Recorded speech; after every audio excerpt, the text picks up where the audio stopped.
मनुष्याणाम कारणम बंध मोक्षयो। बंधन और मुक्ति का जो कारण है वो एक मात्र हमारा अपना मन ही है। इसलिए सारी साधना का मूल भी मन को ही ठीक करना है। अगर मन ठीक नहीं है तो हमारी जो साधना है उसमें कहीं न कहीं चूक हो रही है। हमें आपको स्वयं ये देखना है। इसलिए जो साधना के मूल में मन है उस पर हमें बहुत ध्यान देने की जरूरत है। हमारे संत तो यहाँ तक कहते हैं कि माला तो कर्मे फिरे, जीव फिरे मुख माही, और मनुआ तो 24 फिरे बोले तो सुमिरन नाई। भगवान का नाम लेने के लिए बैठे, हाथ में माला आ गई तो माला हाथ में चल रही है, राम राम बोल रही है माला, और जीवा भी बोल रही है, और मन संसार का चिंतन कर रहा है। वो बाजार में घूम रहा है तो माला तो कर्मे फिरे और जीव फिरे मुख माही, और मनुआ तो 24 फिरे बोले ये तो सुमिरन नाई। तो भक्त ने कहा महाराज जी जब ये सुमिरन नहीं है तो फिर माला करने का क्या लाभ है? मन तो अपने हाथ में है नहीं कि जहाँ चाहे वहां लगा दे। तो संतों ने कहा कि बात तो तुम्हारी ठीक लगती है, लेकिन बोले मन लगे या न लगे, हमको स्वयं अपने को सावधान करना है। ये नहीं देखना है कि मन लग रहा कि नहीं लग रहा है। अगर आप मन को देखेंगे तो फिर भजन नहीं हो पाएगा। तो महापुरुषों ने युक्ति दे दिया, करना क्या चाहिए? तो कहा मन जाए तो जान दे, और तृण करी राख शरीर। मन जा रहा है तो कोई चिंता न करो, क्योंकि मन का स्वभाव है संकल्प विकल्पात्मिका मन की जो परिभाषा है वो संकल्प विकल्प के आधार पर मन बना हुआ है। तो उसमें संकल्प विकल्प तो आएंगे। बोले फिर बोले मन जाए तो जान दे, लेकिन दृढ़ करे राख शरीर, और जो कमान उतरी रहे तो क्यों लागे तीर। बोले बन जा रहा तो जाने दो, तुम बैठो, संकल्प कर लो कि अब 1 घंटे के लिए तो हमें उठ के कहीं जाना नहीं है। मन से कह दो कि तुम्हें जहां घूमना है जाके घुमाओ, लेकिन मैं तुम्हारे साथ नहीं जाने वाला हूं। और जब मन से आप कह दोगे तो मन जाएगा कहां? कितना भी भाग दौड़ कर ले, घूम करके फिर वहीं पर। और संतों ने लिखा है कि जैसे उड़ी जहाज को पंछी, उन्हीं जहाज पर आवे, मेरो मन अनंत कहाँ सुख पावे।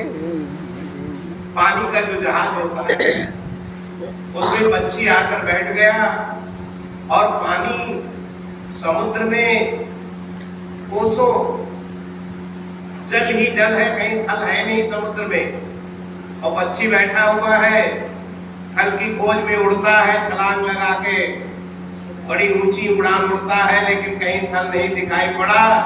तो अंत में घूम के कहाँ जाएगा? फिर उसी जहाज पर आकर विश्राम। संत कहते हैं बस हमारे मन की भी यही स्थिति है। जैसे उड़ी जहाज को पंछी, उन्हीं जहाज पर आवे,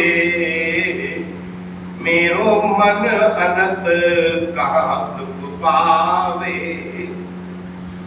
क्यों कहीं सुख है नहीं, बड़ा भौतिक संसार के धरातल पर सुख नहीं है, केवल आभास मात्र है। मृत तृष्णा के जल की तरह सुख दिखता है, लेकिन सुख है क्यों? अगर सुख होता तो भगवान योगेश्वर श्री कृष्ण को ये न कहना पड़ता कि संसार की परिभाषा की। तो उन्होंने क्या कहा, संसार कैसा है? बोले दुखालयम अशाश्वतम, ये संसार तो दुखालय है। अब दुखालय में दुख मिलेगा कि सुख मिलेगा? आप सोचो। आप औषधालय में पहुंच गए तो औषधि मिलेगी कि भोजन मिलेगा? वस्त्रालय में पहुंच गए तो कपड़े मिलेंगे कि औषधि मिलेगी? ठाकुर साहब जी ने भी संसार का निर्माण किया तो एक बोर्ड लगा दिया, दुखालय अशाश्वतम, ये दुखालय है, जहां जाओगे वहां दुख ही। भौतिक संसार के धरातल पर जहां भी दौड़ लगाओगे तो कहीं भी सुख नहीं है। सुख क्षणिक है, आभास मात्र है। सुख है लेकिन क्षणिक है। कोई मित्र आपका बहुत दिन से नहीं मिला है और जब काफी लंबे समय बाद मिलता है तो आपको अंदर से बड़ी प्रसन्नता होती, बड़ा होता है। लेकिन मित्र आपसे मिले, थोड़ी देर बात करे, आपके गले लग जाए, गला पकड़ ले और फिर गला छोड़ना न चाहे, कहे बहुत दिन बाद मिले हो, कैसा लगेगा? आप कहोगे क्या मुझे मारना चाहते हो? मित्र है, बहुत दिन बाद मिला है, अंदर से सुख लग रहा है, लेकिन गला पकड़ ले तो क्या स्थिति? तो थोड़ी देर के लिए बोले इसी तरह संसार के शब्द स्पर्श रूप रस गंध जितने भी पंच विषय हैं, उन पंच विषयों में केवल आभास मात्र सुख है, दिखाई पड़ता है लेकिन सुख है नहीं। अगर होता तो सब सुखी हो जाते ना। लेकिन आप पूछो, धन के लिए दौड़ लगाते रहे, भगवान ने कृपा करी दे दिया, क्या आप सुखी हो गए? परिवार नहीं था तो दौड़ लगा रहे थे कि ठाकुर जी को मत्था टेक रहे थे, ठाकुर जी कृपा करो, कृपा कर दी ठाकुर जी ने, परिवार आ गया, आप सुखी हो गए? देखो आप, क्योंकि सुख है नहीं वहां, केवल आभास मात्र है। हम दौड़ रहे हैं जैसे मृग दौड़ता है पानी की खोज में, लेकिन बालुका राशि के ऊपर सूर्य की किरणें जब पड़ती हैं तो तप्त बालों में उसे भ्रम हो जाता है कि पानी है, जल लहरा रहा है। दौड़ कर जाता है तो वहां जल नहीं है, केवल आभास मात्र था। मृग कितनी भी छलांग लगा ले, लेकिन मृग तृष्णा के जल से क्या प्यास बुझेगी? बोले इसी तरह संसार के सुख भी मृग तृष्णा के जल की भांति है। इतने खटरस व्यंजनों का आपने सेवन किया है, क्या अंदर से तृप्त हो गए कि बहुत खा चुके अब नहीं खाना है? तृप्त हो गए? कितने सुंदर दृश्य आपने देखे, लेकिन क्या ये आंखें तृप्त हो गई? आप सोचो, ये विषय ऐसे ही हैं जिससे कोई आज तक तृप्त नहीं हुआ। गीता गायक भगवान योगेश्वर श्री कृष्ण कहते स्वयं कह रहे हैं, ये संस्पर्शा होगा दुख योनय एवती, माने ये दुख का घर है।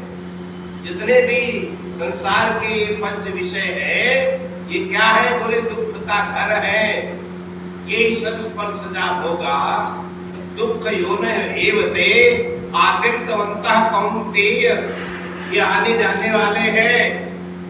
न तेषु रमते बुधाः, जो बुद्धिमान है, जो विवेकी हैं, वो इन संसार के भोगों में रमण नहीं करते। किसी ने पूछा फिर सुख है कहाँ? अगर संसार में सुख नहीं है तो सुख है कहाँ? उन्होंने कहा सुख तो आपके पास अपना सुख है। ये संसार है सपना, और सपने में सुख नहीं है। हजारों की गड्डियां आपको सपने में सोते में मिल जाएं, आंख खुलेगी तो कहाँ गई सब? सपने का सुख है ये संसार। आप लोग सावधान करते हैं, सपने के संसार में सुख नहीं है। तुम दौड़ कितनी भी लगा लो, लेकिन हाथ खाली के खाली रहे। इसलिए सावधान किया। सुख कहाँ है? बोले योगी भूमा सुखम नार्पे सुखमस्ति, माने जो भूमा वो परम तत्व है, जो परम पूर्ण है, वो सुख स्वरूप है, और संसार अल्प है, छूटने वाला है, क्षणभंगुर है, अविनाशी है, हमेशा न रहने वाला है और इस संसार में कहीं सुख नहीं। इतने संसार से सुख की अपेक्षा रखोगे तो दुखी होना पड़ेगा, तुम्हें कोई दुख से बचा नहीं सकेगा। और परम सुख कहाँ है? आप जिसके दरबार में बैठे हो, वो स्वामी जी क्या लिखते हैं कि जो आनंद सिंधु सुख राशि। आप सुख चाहते हो और परमात्मा कैसा है? सुख की राशि। राशि माने किसको कहते हैं? गांव में किसान जब गेहूं तैयार होता है, ढेर लगा देते हैं तो उसको राशि बोलते हैं। वो राशि है ना ढेर। तो स्वामी जी क्या कह रहे हैं कि ठाकुर जी क्या है? बोले आनंद की राशि माने ढेर है। जो आनंद सिंधु सुख राशि सी करते लोक के सुपासी सो सुख धाम। आप सुख ढूंढ रहे हो, वो सुख का धाम है। सो सुख धाम राम अस नामा अखिल लोकदायक विश्राम। वो सुख का धाम है, सारे संसार को विश्राम देने वाला है। और वो सुख का धाम जो परमात्मा है, आप उसके अंश हैं। अच्छा, सोने का बड़ा टुकड़ा हो, उसके गुण और छोटा टुकड़ा हो तो उसके गुणों में क्या अंतर पड़ जाएगा? बराबर। सोने का कोई बड़ा टुकड़ा है और उसी से छोटा टुकड़ा निकाल दिया गया तो क्या गुणों में अंतर